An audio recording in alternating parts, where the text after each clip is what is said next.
Okay.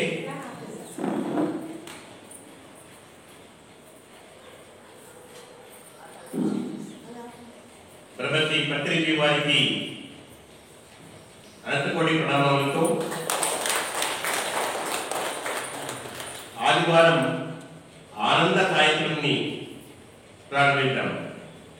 ఆదివారం ఆనంద సాయంత్రం.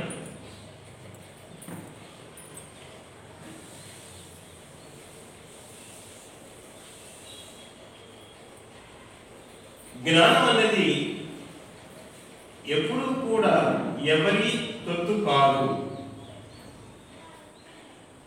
నది ఎలా ప్రవహిస్తూ ఉంటుందో అలా జ్ఞానం అన్నది ఒకరింటి ఒకరికి ప్రవహిస్తూనే ఉండాలి. తనకు తెలిసిన విద్యను అందరికీ పంచుతూ వెళ్ళాలి. విద్యను నేర్పిస్తూ ఉండాలి, జ్ఞానాన్ని పంచుతూ ఉండాలి. లేకపోతే జ్ఞానం అహంకారం వస్తుంది. నన్ను మించిన వాడు లేడు. ప్రతి ఒక్కళ్ళు తనకు తెలిసిన సత్యముగా అనుకుంటున్నారు. నాకు తెలిసిందే సత్యము, తెలియనంత అసత్యము. కానీ అవిదిత యథార్థము అనేది ఒకటి తెలియదు. అవిదిత యథార్థం అంటే అన్నోన్ రియాలిటీ. రియాలిటీ ఎప్పుడు కూడా అన్నోన్ గా ఉంటుంది. రియాలిటీ అన్నోన్ గా ఉంది. ఆ అన్నోన్ గా ఉన్న రియాలిటీని నోన్ గా తీసుకొచ్చేది ధ్యానం అన్నమాట. మనకు తెలియని తెలియజెప్పే శక్తి కలిగి ధ్యానం ఒకటే ఉంది, మరి దేనికి లేదు. తెలియని ఏదైనా సరే, తెలియని ఏ అంశమైనా తెలుసుకోవాలి అంటే ధ్యానం ఒకటే శరణ్యం. అనిదా శరణం నాస్తి ధ్యానమేవ శరణమమ. మరి ఏది కాదు. కనుక అద్భుతమైన ధ్యాన యోగంలో మనం ఉన్నప్పుడు మనకు బాగా సహాయం చేసేది ఎవరు? ఎలాగా?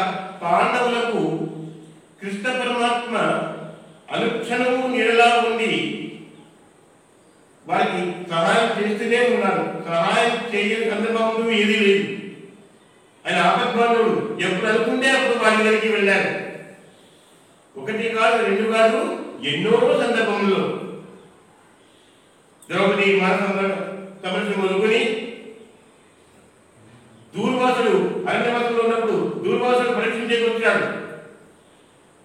అప్పుడు ఒకటేమిటి, ఎన్నో సంఘటనల్లో కృష్ణ పరమాత్మ వారిని అనుసరిస్తూ ఉన్నారు. ఏది భాగ్యం చేసుకోవాలంటే ఒకసారి గమనించండి. పాండవులు గత జన్మల్లో ఎంత భాగ్యం చేసుకోవాలంటే సాక్షాత్ కృష్ణ పరమాత్మ వారి వెంట వెళ్ళాడు. మరి గమనించండి, భార్యల దగ్గర కన్నా పాండవుల దగ్గర ఉన్నదే ఎక్కువ. మరి అంతటి ఆ పుణ్యము వాళ్ళు ఏం చేసుకున్నారు, ఏ జన్మలో ఏమి చేసుకున్నారు? మరి వారి జన్మలు చూసుకుంటే ఒక్కొక్కడు ఒక్కొక్క అంశంగా అవతరించారు. అర్జునుడు ఇంద్రుని అంశే, ఏమన్నా ధర్మరాజు యముని యొక్క అంశే, అశ్విని దేవతల యొక్క అంశే నకుల సహదేవులు, భీముడు వాయువు అంశే. ఇలాగా 5 మంది ఒక్కొక్క అంశంతో వాళ్ళు జన్మ తీసుకున్నారు. మరి వారికి కృష్ణుడికి ఉన్న ఆ బంధం ఏమిటి? ఆ అభినవ సంబంధం ఏమిటి? ఎందుకు అలా చేయవలసి వచ్చింది? ఇక్కడ పాండురాజు దేహం చాలించడానికి ముందు పాండవులకు చెప్తాడు, నేను ఏ రోజైనా సరే దేహం చాలించవలసి వస్తుంది. పాండురాజుకు ఒక ముని శాపం ఉన్నది. ఏమిటి?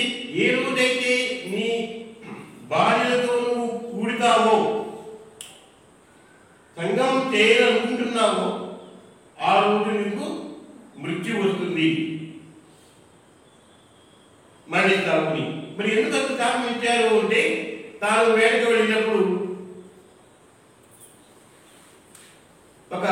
ముని దంపతులు ఆనందంగా ఉన్న సమయంలో తన బాణం వేస్తాడు.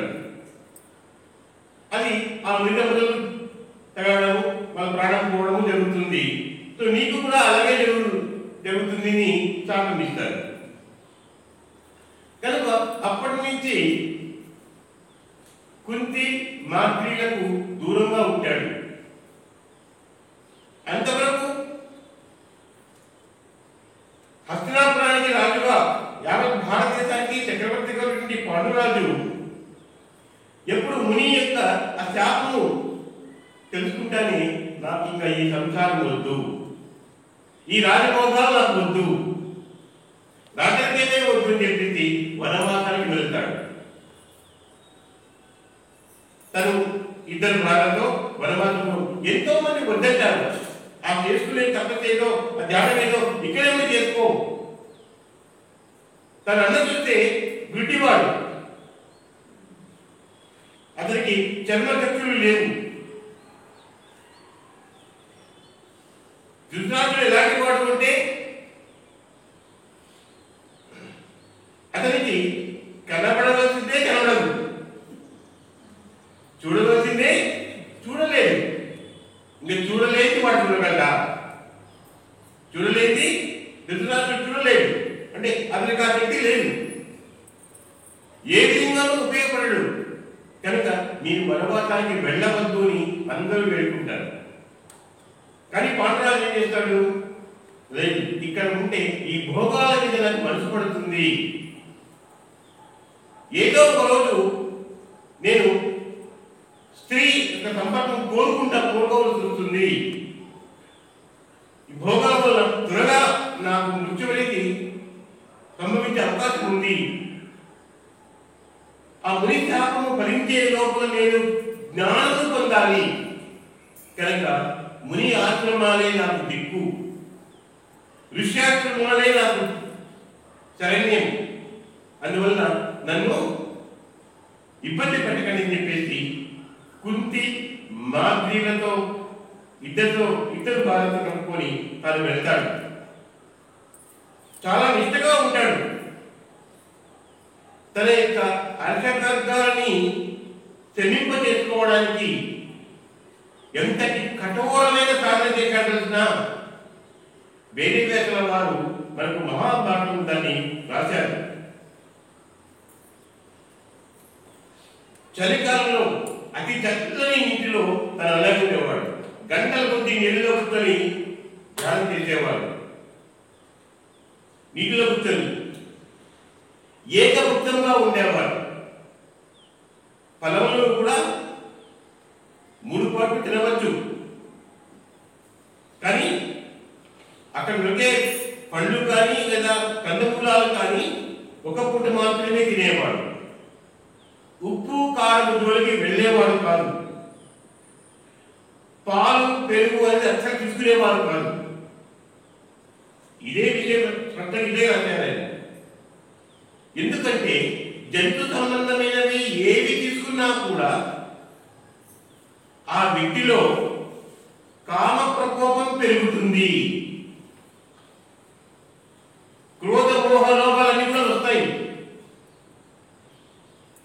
అందుకే యోగ విద్య, ఈ సిద్ధ విద్య సాధన చేసే వారికి నేను ఏం చెప్పాను? పెరుగు వద్దు, వదిలివేయండి. తీపి తినేవాడు కాదు, తీపి పదార్థం ఏది ఇచ్చినా అది తీసుకునేవాడు కాదు. ఉప్పు కారము ఏమీ లేకుండా చప్పగా కందమూలాలు కానీ ఏమి దొరికితే అది ఆహారంగా తీసుకెళ్ళించేవాడు. ఎందుకంటే తాను ఎవరంలో ఉన్నాడు, తన భార్యలు ఎవరంగా ఉన్నారు. ఏదో రోజున సరే నాలో కామ కోరిక రావచ్చు అని అంత కఠినమైనటువంటి సాధన చేశారు. అంత ఆహార నియమం పాటిస్తూ కఠినమైన సాధన చేసినప్పుడు అతనికి అద్భుతమైన శక్తులు కలుగుతాయి. ఎంతటి దివ్యశక్తి కలుగుతుందంటే అతనికి ఈ స్థూల శరీరానికి కూడా అద్భుతమైన శక్తి కలిగి ఉంటుంది. ఆ దివ్యశక్తితో తన యొక్క కుమారులు పిలిచి ఏదో రోజైనా సరే మునుల యొక్క శాపము ఫలించవచ్చును కనుక పుత్రులారా, నేను మరణించిన తర్వాత నా దేహంలో నుంచి ప్రాణం వెళ్ళిపోయిన తర్వాత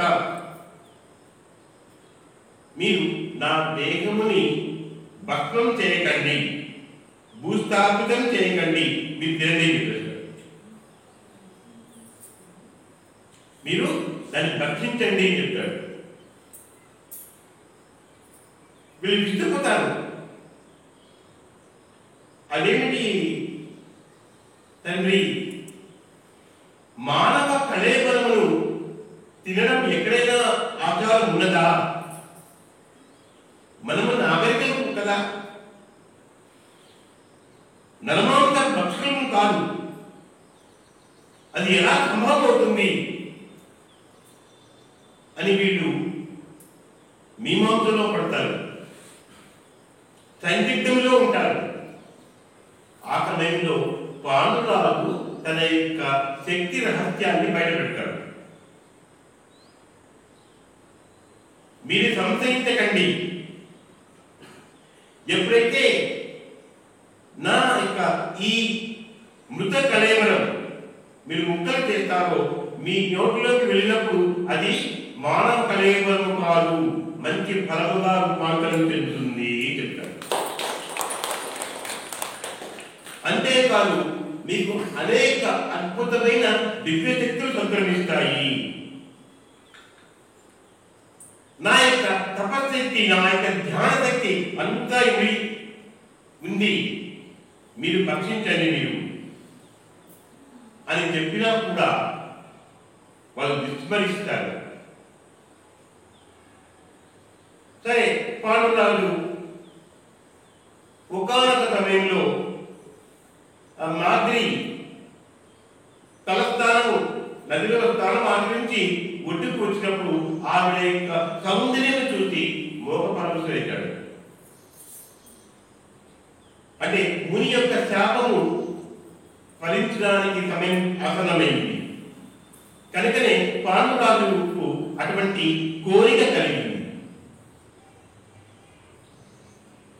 మాద్రి ఎంతో వారిస్తుంది, వద్దు స్వామి వద్దు వద్దు ఎంతో వారిస్తుంది.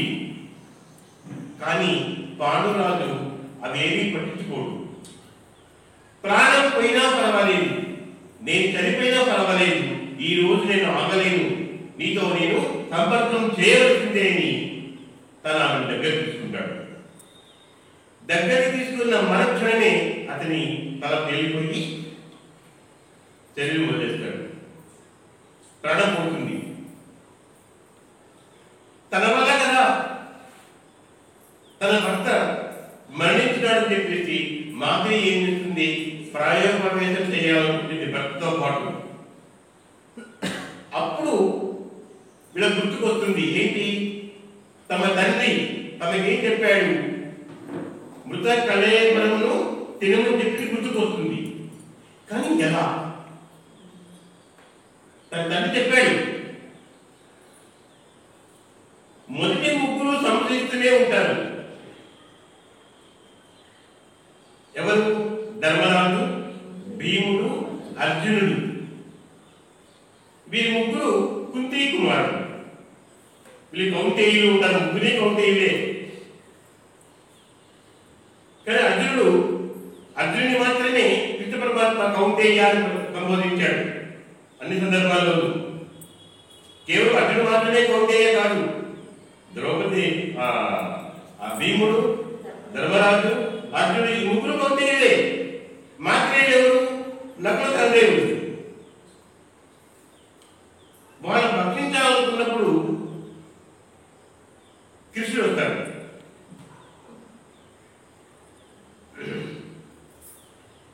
మీరు త్వరగా ఆయనకు అంతిమ సంస్కారం చేయాలి అని చెప్తాడు.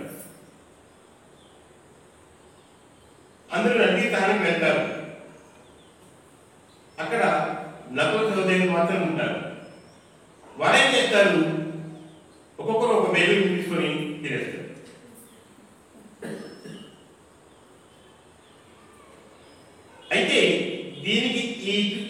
ఎప్పుడు వచ్చాడు అంటే వీళ్ళు తినడానికి ముందు వచ్చాడు. తినే సమయంలో ఎలా వచ్చాడు? ఆ చెట్టు కొమ్మైన ఒక వానర రూపంలో కూర్చొని ఉన్నాడు. వానర రూపంలో కూర్చొని ఒక వేరు తీసుకొని తినేశారు, ఇంకో వేరు తీసుకొని తినేశారు, ఇంకొంచెం భక్షించాలన్నప్పుడు ఆగడి చూస్తారు ఇక్కడ ఏమున్నారు? వానరం ఉంది. అప్పటికే వాళ్ళకు శక్తి వచ్చేసాయి. ఆ కొంచెంకే బాబా శ్రీకృష్ణ ఎందుకు వానరంతో ఉన్నావు దిగువ చెప్పాడు.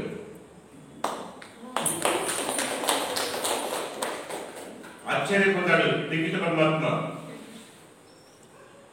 ఒక వేలు మాత్రమే భక్షిస్తేనే వీళ్ళకి ఇంతటి అపూర్వమైన జ్ఞానం లభించింది. ఇంకా మొత్తం శరీరం అంతా భక్షించి ఉంటే వీరిని పట్టే వాళ్ళు ఎవ్వరూ లేరు. అందుకు అక్కడ అడ్డగిస్తాడు. శ్రీకృష్ణుడి రూపం కనబడుతోంది. తన కనబడుతున్నాడు వాళ్ళ రూపంలో పైన. నువ్వు దిగు స్వామి, నాకు తెలిసి దిగుడు. అప్పుడు కృష్ణుడు నకుల సహదేవులకు ఒక శాపం ఇస్తాడు. మీరు ఎవరైనా ఈ శక్తిని ఉపయోగించుకొని ఎవరికైనా మీరు ముందే చెప్తే ఏదైనా జరగబోయేది కానీ ఎటువంటి మీ శక్తులు మీరు ఉపయోగించుకుంటే మీ ఇద్దరి యొక్క తలలు 1000 రొక్కలై మరణిస్తారు అని శాపిస్తాడు. అప్పుడు వీళ్ళేం చేస్తారు? మా 5 మందిలో ఏ ఒక్కరు మరణించినా, ఏ విధంగా సరే మరణించినా నువ్వు కూడా మీ తల 1000 రొక్కలై మరణిస్తావు వీళ్ళు శాపిస్తాడు. ఎవరికి? శ్రీకృష్ణుడు వారికి సంపించే శక్తి సంపాదించారు. కేవలం నకుల సహదేవుడు మాత్రమే ఆ పవర్ వచ్చింది. మా 5 మందిలో ఏ ఒక్కరికి ఎటువంటి ప్రమాదం జరిగినా, ప్రమాదంలో మేము ఏమాత్రం ఎవరు మరణించినా కూడా నీవు కూడా అలాగే మరణిస్తావు. అందుకని శ్రీకృష్ణ పరమాత్మ వారి మీదలా వెన్నెత్తి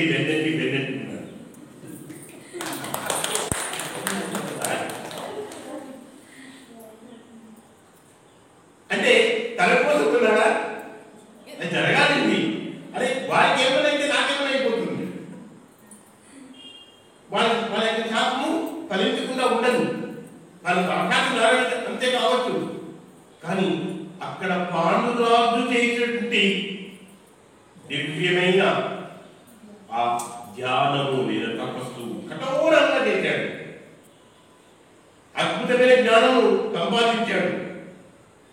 అది మొత్తం చెప్పుకోకుండా ఒక్క మాట చెప్తారు, నా కళేబరమును మీరు రక్షించండి అని చెప్తే వాళ్ళు తీసుకోరు, వీళ్ళు తింటారు. ఇంత జ్ఞానం ఎలా వచ్చింది పాండురాజుకు అని వేదవ్యాసుల వారు మనకు వివరిస్తారు. తన ప్రాణమే కానుగా సాధన చేస్తాడు. కేవలం ఏకముక్తం, ఒక రోజుకు ఒక ఫలం మాత్రమే తీసుకునేవాడు, ఒక కందమూలం మాత్రమే తీసుకునేవాడు. ఏ ఫలం తింటే ఒక ఫలం మాత్రమే కూర్చొని నిరంతరం చేసేవాడు. అంతటి కఠోరమైన సాధన. ఏకముక్తే మహాయోగి, ద్విముక్తే మహాభోగి, త్రిముక్తే మహాయోగి అని ఏకముక్తే మహాయోగి అయ్యాడు. ఒక పూటే కొద్దిగా తీసుకునేవాడు కనుక మహాయోగి అయ్యాడు. ఎలా జరిగింది అంటే నా ప్రాణముతో, నా ప్రాణం అంటే ఏంటో నేను తెలుసుకున్నానని చెప్తాడు. ప్రాణ రహస్యం తెలిసిపోయింది అంటాడు. భౌతికంగా మనము తీసుకునే ఈ వాయువుకు అంటే బయట ఉన్న ఆక్సిజన్ అన్నది మనకు లోపలికి వెళితే అది 5వ ప్రాణులుగా మారుతుంది అని చెప్పడము అసత్యం. ఒక మాస పత్రికలో అది వచ్చింది. ఏంటి? బయట ఉన్న ప్రాణవాయువు మన లోపలికి వెళ్తే అది పంచప్రాణులుగా రూపాంతరం చెందుతుంది. అది అవగాహన రాహిత్యం, తెలియని తనం. అది ఎందులోనో వచ్చిండవచ్చు, ఏ మనస్మృతిలోనో వచ్చిండవచ్చు, అసత్యం అసత్యమే. బయట వాయువులు తీసుకోక మునుపు కూడా మనలో పంచప్రాణులు ఉంటాయి. తల్లి గర్భంలో ఉన్న శిశువుకు పంచప్రాణులు ఉన్నాయి. ఎప్పటి నుంచి? 5th మంత్ నుంచే పంచప్రాణులు అనేది బిడ్డలో ఉంటాయి. 7th మంత్కు మరికొంత ఎదుగుతాయి, 9వ నెలకు మరికొంత ఎదుగుతాయి. అప్పుడు శిశువుకు ఈ బయట తీసుకునే ఆక్సిజన్ శిశువు తీసుకుంటుందా? మరి అప్పుడు ఈ బయట ఆక్సిజన్ లోపలిపై పంచప్రాణులు ఎలా అవుతుంది? బయట ఆక్సిజన్ అన్నది ఈ ప్రాణవాయువు, లోపల ప్రాణవాయువు రెండు ఒకటి కాదు. ఇది గుర్తుపెట్టుకోండి. రెండు ఒకటే అనుకున్న వారికి ఏమీ తెలియదు. వారికి అంతర్ముఖ ప్రాణాయామము, అసలు ప్రాణ రహస్యమే తెలియదు అర్థం. బయట లభించే ఈ వాయువుకు మనకు అత్యంత ఆ శక్తిని ఇచ్చే ఆ సామర్థ్యము దీన్ని కలిగి ఉండలేదు. ఈ ఆక్సిజనే మనకు ప్రాణం పోస్తుంది అనుకుంటే, ప్రాణం పైన ఒక కలయబరులకు ఆక్సిజన్ పెట్టండి, మరి అది బ్రతకాలి కదా. ఎప్పటి వరకు? నీవు శ్వాసిస్తే, అంటే ఈ బయట గాలి తీసుకుంటే అది నీ లోపలికి తీసుకునే కెపాసిటీ నీ లోపల ప్రాణం చేస్తుంది. నీలో ప్రాణం ఉంది కాబట్టి ఆ ప్రాణము బయట దాన్ని నువ్వు తీసుకోగలుగుతున్నావు, అలాగే వదిలిపెట్టగలుగుతున్నావు. ఎందుకు మన స్వామి గారు చెప్పినట్టుగా ఏది తీసుకుంటుంది, ఏది వదులుతుంది అని చెప్పి. ఎప్పుడు ఇవి 5 నిర్వీర్యమైపోతాయో అప్పుడు బయట ఉన్న ఆ ప్రాణశక్తి, ప్రాణవాయువు ఏమి చేయకుండా ఆక్సిజన్ ఏమి చేయలేదు. ఈ ఆక్సిజనే మనకు ప్రాణం పోతుంది, ఆ ఆక్సిజనే మనకు ప్రాణము అనుకుంటే అది అపోహ. అది కేవలం భౌతిక ఈ శరీరం మాత్రమే. లోపల ప్రాణం ఉన్నంత వరకే ఈ ఆటలు చెల్లుతాయి. బయట ప్రాణం యొక్క, బయట ఆక్సిజన్, బయట వాయువు యొక్క ఆటలు చెల్లుతాయి. లోపల ఉన్న ప్రాణం కాస్త బయటకు వెళ్తేనే ఇదేమీ చేయలేదు. ఈ ప్రాణమే నిజమైన ప్రాణం అనుకున్నప్పుడు, అంటే ఈ బయట ఉన్న ప్రాణవాయువే నిజమైన ప్రాణము అనుకున్నప్పుడు ఆక్సిజన్ సిలిండర్స్ పెట్టండి. మరి ఆ చనిపోయిన కళేబరం పైకి లేదు కదా, మరి ఎందుకు లేదు? అలాగే నీళ్లు ప్రాణాధారము, నీరు ప్రాణాధారము ఉంటాము. నీరు ప్రాణం కాదు, ప్రాణాధారము. ప్రాణానికి ఆధారం కాదు. బాగుపడి ప్రాణాధారము అంటే ప్రాణానికి ఆధారము ఉంటారు. నీరు ప్రాణమే అయినప్పుడు ఒక కళేబరంలోకి మంచి గంగా నీళ్ళు ఎక్కించండి, మరి రేపు చిన్నస్తుందా? అయితే అంటే నీరు కూడా ప్రాణం కాదు. బయట ఉన్న వాయువు ప్రాణం కాదు, నీరు ప్రాణం కాదు. రక్తమే ప్రాణం అనుకుంటే ప్రాణం అంత వరకు బ్లడ్ ఎక్కిస్తే అతని వీటిలోకి బ్లడ్ వెళుతూ ఉంటుంది. ఎప్పుడు లోపల ప్రాణం కాస్త బయటకు వెళ్ళిపోయింది అంటే ఏమవుతుంది? లోపల బ్లడ్ కూడా బయటకు వచ్చేస్తుంది. ఆ బ్లడ్ బాటిల్లోకి ఇది నిండిపోతుంది. మరి రక్తము కూడా ప్రాణం కాదు. అలాగే శూన్యస్థితి, ఆకాశమే ప్రాణం అనుకుంటే ఒక వ్యాక్యూమ్ ప్లేస్ లోకి కలబరం పెట్టు, అది లేయాలి కదా, అది కాదు. కనుక పంచభూతములు ఏది కూడా ప్రాణం కాదు. మనలో జన్మతః శిశువు పుట్టక ముందే మనలో ప్రాణం వచ్చి ఉంటుంది. శిశువు పుట్టక ముందే మనలో ఆ 5 వాయువులు ఉంటాయి. ఒక తల్లికి గర్భంలోనే శిశువు మూత్ర విసర్జన చేస్తుంది, మల విసర్జన చేస్తుంది కదా. మరి మూత్ర విసర్జనకు మల విసర్జనకు అవసరమైన వాయువు ఏది? అపాన వాయువు కదా. మనలోంచి బయటికి పోవాలని చేసేదేమి? అపాన వాయువు. మన లోపల అపాన వాయువు ఉంది కనుక విసర్జన చేయగలుగుతోంది. అలాగే తల్లి ద్వారా తీసుకున్న ఆహారం తను జీర్ణం చేసుకుంటా ఉంది అంటే సమాన వాయువు ఉంది కాబట్టి ఆ శరీరము అంటే లోపల నుండి ఆ శిశువు అంత ఎదుగుతుంది అనమాట. 9 నెలల 10 రోజులకు ఎంత కావాలో 3 కిలో 3 కేజీలు కావాలో అంత ఎదుగుతుంది అంటే సమాన వాయువు లోపల ఉంది. అలాగే వ్యానవాయువు శరీరం అంతా ఉంటుంది. వ్యానవాయువు మన యొక్క శరీరం అంతా ఉంటుంది కాబట్టి ప్రతి కణము కూడా వెలుగుతూ వస్తుంది. ఒక వ్యక్తి చిన్న శిశువు నుంచి ఇంత పెద్దగా 5 అడుగులు 6 అడుగులు పెరగడానికి కారణం ఏది అంటే వ్యానవాయువు. వ్యానవాయువు కణములను విభజిస్తూ పోతుంది, పెంచుతూ పోతుంది. మన రక్తాన్ని పెంచుతుంది, మధ్యని పెంచుతుంది, మన ఎముకలను పెంచేస్తుంది. వెంట్రుకలు మొదలుకొని ప్రతి చోట కూడా వ్యానవాయువు ఆవరించుకుంటుంది. ఈ దేహం నుంచి అంటే ఈ శరీరం నుంచి ప్రాణం పోయిన తర్వాత కూడా ప్రాణవాయువులో అన్ని 4 పైన కూడా వ్యానవాయువు ఇంకా ఉంటుంది. గుర్తుపెట్టుకోండి, ఈ దేహంలో నుంచి ప్రాణం వెళ్ళిపోయింది, అన్ని వాయువులు వెళ్ళిపోతాయి కానీ వ్యానవాయువు ఇంకా ఉంటుంది. అందుకే శాస్త్రవేత్తలు చెప్తారు మనిషి మరణించినా కూడా వెంట్రుకలు పెరుగుతాయి, గోళ్ళు పెరుగుతాయి. అలాగే కళ్ళలో పెట్టి చూశారు, గోళ్ళు పెరుగుతాయి. చివరిగా మనకి ఈ వేళ్ళ నుంచి బయటకు వెళ్ళిపోతుంది. ఈ వేళ్ళని రిఫ్లెక్టివ్ సిస్టమ్ ఉంటుంది. మనం ఈ వేళ్ళకు కాలు వేళ్ళకు వస్తాం.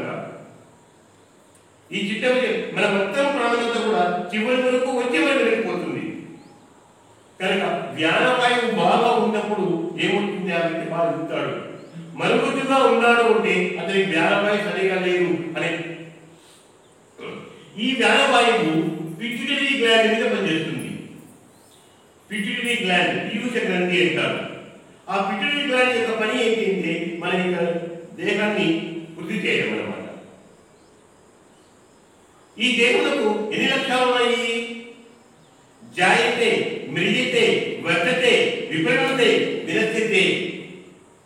ఇన్ని లక్షణాలు ఉన్నాయి. జాయతే పుడుతుంది, వర్ధతే పెరుగుతుంది, వృద్ధిమతే మరి కాస్త పెరుగుతుంది, విపరిణతే అనేక భిన్నమైనటువంటి ఆలోచనతో జ్ఞానాలతో అది పెరుగుతుంది, వినశ్యతే కూలిపోతుంది. ఇది ఈ దేహానికి వంటి లక్షణాలు అన్నమాట, మన శరీరానికి ఉన్న లక్షణాలు. వీటిలో ఇన్ని జరగాలి అంటే వర్ధతే విపరీతమే కావాలంటే వ్యానవాయువు ఉండాలి. ఆ వ్యానవాయువు మన తండ్రి ఉంది కాబట్టి ఈ మాత్రం పెరిగినాము, లేకుంటే మరుగుజ్జులుగా ఉండేవాడు. చిన్న శిశువుల్లో వ్యానవాయువు తక్కువ ఉంటుంది. రామనామం పెరుగుతూ వస్తుంది కాబట్టి మనం పెద్దగా అవుతూ వస్తారు, మనం బరువు పెరుగుతూ వస్తారు. పిట్యూటరీ గ్లాండ్ ని తన ఆధీనంలో ఉంచుకుంటుంది. పిట్యూటరీ గ్లాండ్ ఈ రెండు ఒకటిగా ఉంటాయన్నమాట. సమాన వాయువు మనం తిన్న ఆహారాన్ని అన్నిటికీ సమానంగా పంచుతుంది. ఉదార వాయువు మనకు మాటని ఇస్తుంది, అంటే పలుకుని ఇస్తుంది, తినదాన్ని లోపలికి పంపిస్తుంది. సుధారణంగా తినలేకపోతే డాక్టర్స్ ఏం చేస్తారు? ఇక్కడ హోల్ పెట్టి గొట్టం పెట్టి ఆ గొట్టంలోకి ఆహారం వేస్తుంటారు. అవునా? అంటే వాడి కంఠంలో ఉన్న ఉదార వాయువు శూన్యమైపోయింది, ఏం లేదు, ఆ వాయువు అడిపోయింది అర్థం. ఎప్పుడు ఉదార వాయువు ఏ మాత్రం లేకుండా ఉంటుందో అప్పుడు వాడికి మాట పడిపోతుంది. మనిషి మరణించడానికి ముందు మాట పడిపోతుంది, చూపు వెళ్ళిపోతుంది, వినికిడి శక్తి వెళ్ళిపోతుంది. మాట పోవడానికి కారణం ఏంటంటే ఉదార వాయువు. ఈ ఉదాన వాయువు కడుపులో ఉదాన వాయువు ఏమీ ఉండదు. అందుకు అతనికి మాట పడిపోయి గురక వస్తుంది. ఎందుకు గురక వస్తుంది అంటే అసలు తను పుట్టినప్పటి నుంచి ఆ దేహం వదిలిపెట్టేంత వరకు తాను తిన్న ఆహారము కఫముగా పెరుగుతూ వస్తుంది అన్నమాట. మనమేమనుకుంటున్నాము, జలుబు చేసినప్పుడు శైత్యం అంటాం, జలుబు చేసినప్పుడు ఏదో దగ్గు వచ్చినప్పుడు మాత్రమే కఫం వస్తుంది అనుకుంటాము. అప్పుడు వెళ్ళే కఫం వేరే, మనలో ప్రతి కణము చుట్టూ పెరిగిపోయిన కణము ఆ కఫం వేరే. ఆ కఫాన్ని కరిగించే శక్తి తెలిపింది అంటే ప్రాణాపానం సమౌత్వ, ఈ ప్రాణవాయువు అపాయ వాయువు రాపిడి చేయడం వలన వేడి పుట్టి ఆ కఫ కరిగిపోతుంది. ఎవరైతే ఈ సాధన ప్రాణాయామ సాధన చేస్తూ ఉంటారో వారికి ఎప్పటికీ అప్పుడు మనలో పెరిగిపోతున్న కఫం కరిగిపోతూ ఉంటుంది. కానీ ఈ సాధన చేయని వాడికి ఏమవుతుంది అంటే ఆ కఫం ఎక్కువైపోయి ఉదాన వాయువు లేదు, కఫం ఎక్కువ ఉండడం వల్ల ఏమవుతుందంటే శ్వాస ఏమో చిన్నగా ఆడుతూ ఉంటుంది, కానీ గురక గట్టిగా. అప్పుడు ఏమంటారు మీరు, గురక వచ్చేస్తుంది ఇంకా ఎక్కువ కాలం ఇద్దరు బతకడు. మనకి సంకేతం ఏంటి, ఒక వ్యక్తి ప్రాణం పోతుంది అంటే సంకేతం ఏంటి, గురక. గురక వచ్చింది అంటే ఇంక వాడు ఉండడు అని ఆ సంకేతం మనకు తెలుసు. కానీ ఎందుకు గురక వస్తుంది, గురక వచ్చే కారణం ఏంటి అంటే కంఠంలో ఉన్న వాయువు శూన్యమైపోయింది. అంతవరకు వాడు తిరిగిన అన్ని రకాల విధవలు చేసినట్టు వల్ల మన కఫం పెరిగి అప్పుడు పని చేస్తుంది అన్నమాట. అప్పుడు పనిచేస్తుంది. వాడికి ప్రాణం ఉన్నంత వరకు లోపల కఫం ఏమీ చేయబడికి. ఎలాగా కర్ణుడికి యుద్ధ భూమిలో తను నేర్చుకున్న అస్త్రశస్త్రాల యొక్క మరణంతా మర్చిపోతాడో, యుద్ధ భూమిలోకి రానంత వరకు అన్ని ఉంటున్నాయి. ప్రతి అక్షరం యొక్క మంత్రము తెలుసు, ప్రయోగ ఉపసంహారము తెలుసు. కానీ యుద్ధ భూమిలో అవసరమైనప్పుడు మాత్రము అది పనికి. ఎవరి శాపము, వాళ్ళ గురువు శాపమే ఉంది, నీకు ఉపయోగపడదు. నా దగ్గర నేర్చుకునే విద్యనే కాదు, నీకు ఇంటి ముందు నేర్చుకునే విద్యను కూడా నీకు పనిచేయకపోయి ఇస్తారు పాప మానవాడు. ఎవరు, పరశురాముల వారు. చూడండి ఎలా ఉంటుందో. నాకు మోసం చేసి నువ్వు చెప్పినప్పటికీ కూడా నువ్వు బ్రాహ్మణుడు అని చెప్పేసి నువ్వు ఎలా చెప్పిపోయావు. ఒక ఈ విద్యే కాదు అంటే ఒక తప్పు చేస్తే ఎలా ఉందంటే డబుల్ శిక్ష పడింది అనమాట. ఇంతకు ముందు నువ్వు నేర్చుకున్న విద్యలు కూడా ఎవరి దగ్గర ఏ విద్య నేర్చుకున్నా కూడా ఏవి కూడా నీకు అవసరాలకు ఉపయోగపడవు అని చెప్పారు.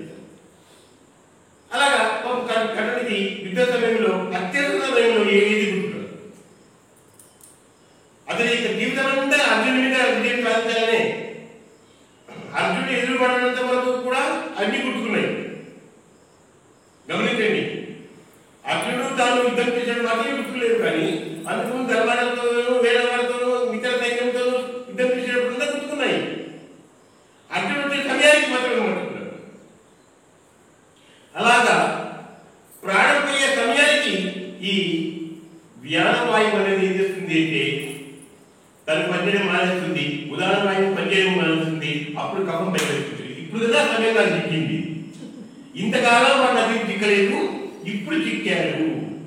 ఏ ప్రాణమైతే, ఏ పంచ ప్రాణమైతే ఐదు మన వృద్ధికి, మన యొక్క అభివృద్ధికి, మన జ్ఞానానికి, మన ఉన్నతికి సహకరిస్తూ ఉన్నాయో అవే పంచ ప్రాణములే వారిని మడ్డు పెట్టడానికి కోరుకుంటాయి. చూసారా, వాడిని తప్పడానికి ప్రయత్నం చేస్తుంటాయి. ఎప్పుడెప్పుడు నీకు కొనేస్తున్నాం బయటకెళ్తామా అని. కానీ ఈ నిత్య ధ్యాన సాధన చేసే వాడికి ముందే సంకేతాలు వచ్చేస్తుంది. పలానా సమయంలో దేహం వదిలేస్తాము అని తెలుసుకుంటుంది వాడికి. అందుకే సమస్త ప్రాణులను వాడు గురుమధ్యంలో తెచ్చుకునేస్తాడు. గురువుల మధ్య ప్రాణాలైతే కమ్మే కదంపరం పురుషుడు పైకి దివ్యం. దివ్య మరణం పొందేవాడు జ్ఞాని. గుర్తుపెట్టుకోండి, ఎవరికి దివ్య మరణం వస్తుంది అంటే ఒక నిరంతర ధ్యాని, సరైన ధ్యానికి మాత్రమే దివ్యమరణం వస్తుంది. ధ్యాని కాని వాడికి ఘోరమైన మరణం సంభవిస్తుంది. ఎంత బాగా చెప్పాడు. ఏకా బ్రహ్మీతి పాత నైన్యం ప్రాప్తి విముక్తి స్థిత్వాస్య మంతకాలేతి బ్రహ్మ నిర్మాణం ఉంటుంది. ఏకా బ్రహ్మీతి పాత, ఆ బ్రహ్మీతి ఎలా ఉంటుంది అంటే ఇప్పుడు చెప్పారు తురియ స్థితి, అన్నమయ, ప్రాణమయ, మనోమయ, విజ్ఞానమయ, ఆనందమయ. ధ్యానం అన్నది నేరుగా ఆనందమయ తీసుకుపోతుంది. ఒక్క అన్నమయ కూర్చోబెట్టే చాలు. ఈ మధ్యలో ఉన్నాయే మనకు కావాల్సింది ఏమంటే అన్నమయ, ఆనందమయ. ఈ మధ్యలో ఉన్న ఈ మూడు కూడా మూసుకొని కూర్చుంటాయి. మనకి మాటలు చెప్పాలంటే ఈ మూడు మూసుకొని ఒక మూలలో ఉంటాయి. ఈ మూడు ఏంటి? ప్రాణమయ, మనోమయ, విజ్ఞానమయ. విజ్ఞానమయ కొంతవరకు మనకు ఉపయోగపడుతుంది. జ్ఞానం పొందేంత వరకు అది పనిచేస్తూనే ఉంటుంది. నిరంతరమైన ధ్యాన సాధన చేసే వాడికి అన్నమయ చాలు, జ్ఞానం పొందడానికి జ్ఞానమయ చాలు. ఈ మిగిలిన రెండు కూడా ప్రాణమయ, మనోమయ ఇంకా మాతో పడలేదు. ఎప్పుడైతే మీరు ధ్యానం చేస్తున్నాడో ఇంకా మా వర్క్ అయిపోయింది అని కూర్చుంటాయి. గుర్తుపెట్టుకోండి. ఒక ఆనందమైపోతుంది. ఆనందమైపోతము గురించి చెప్పేవాడిని ఏమంటాము అంటే పరమ గురువు అంటారు. ఆనందమై మనం చేసే ఈ ధ్యాన సాధన ప్రాణం మీద ధ్యాస ఇది ఆనందమైపోత మీద ప్రభావం చూపిస్తుంది. అటువంటి వాడు పరమ గురువు. విహిత గురువు అని ఉన్నాడు. ఆ విహిత గురువు ఎవరు ఉంటే విజ్ఞానమైపోతానికి సంబంధించిన వాడు. ఆ ఏ గురువు ఎవరు అనేది మనము తర్వాత తెలుసుకుందాం. ఇంత కఠోర సాధన చేశాడు కాబట్టి పాండురాజుకు అంతటి శక్తి కలిగింది. ప్రతి అణువు కూడా అంటే తన శరీరంలో ఉన్న ప్రతి కణము కూడా అద్భుతమైన శక్తిని కలిగి ఉంది. అందుకే పాండురాజు మళ్ళీ మళ్ళీ మళ్ళీ మళ్ళీ చెప్పాడు, నా యొక్క కళేబరముగా భావించకండి, ఒక అద్భుతమైన శక్తిగా మీకు ఇస్తుంది, ఎన్నో దివ్య శక్తులు వస్తాయి మీకు చెప్తాడు. నా ఈ ఎలా వస్తుంది నాన్న, అవన్నీ అవసరం లేదు. నా మాట మీద విశ్వసించి మీరు దీన్ని భక్షించండి. మిగతా ముగ్గురు తినలేదు, చివరి ఇద్దరు తిన్నారు. వారికి ఎంత శక్తి కలిగించి చూడండి. అది అంత శక్తి ఎలా వచ్చింది పాండురాజుకు? వేదవ్యాసుల వారు తన సంస్కృత మహాభారతంలో స్పష్టంగా వివరించారు. ఇది నీకు మనం కొద్దిగా తెలుసుకుంటున్నాము. ఇక తర్వాత మనము మరింత తెలుసుకుంటాము. ఆ పాండురాజుకు వేదవ్యాసుల వారికి ఇద్దరికి చర్చ జరుగుతుంది. పాండురాజుని వేదవ్యాసుల వారు కలిశారు. ఇద్దరికి ఈ చర్చ జరిగినప్పుడు ఈయన మొత్తం అంతా జ్ఞానం బయటకు వస్తుంది. దాన్ని ప్రక్షిప్తం చేసి పెట్టారు వేదవ్యాసుల వారు. కనుక ఇది మొత్తం కళేబరం తింటే మీరు ఎవరు ఏం చేయలేరు. ఇప్పుడే 5 మందిని వేయడం ఎవరి వల్ల కాదు. ఇంకా ఆ కళేబరం పట్టిస్తే కాళాసుడు కూడా వీళ్ళు ఏమీ చేయలేదు. ఎన్ని వేల యుగాలైనా వాళ్ళ శాశ్వత చిరంజీవులుగా ఉండిపోతారు. గుర్తుపెట్టుకోండి, ఎన్ని వేల సంవత్సరాలు ఎన్ని యుగాలైనా సరే శాశ్వత చిరంజీవులుగా ఉండిపోతారు. అది ప్రకృతి విరుద్ధంగా. మరి అయితే వీళ్ళెందుకు ఇద్దరు మరి భక్షించినా ఎందుకు దేహం చాలించినారు? ఇప్పుడు ప్రశ్న వస్తుంది. నకుల సహదేవుడు ఒక్కొక్కరు ఒక వేలు తీసుకున్నారు. అది నోట్లో పెయ్యేంత వరకు వేలుగా ఉంది. నోట్లోకి పోతే వేలు కాదు. మధురమైన పదార్థంగా ఉండిపోయింది. ఎంత బాగుందని ఇంకొంచెం తీసుకునే పేరు అవి మమ్మల్ని అడిగించాడు మహానుభావుడు. ఎందుకు కారణం ఏమి అనేది మనం మళ్ళీ మరొకసారి తెలుసుకుందాం, తర్వాత ఆదివారం తెలుసుకుందాం. Okay, thank you.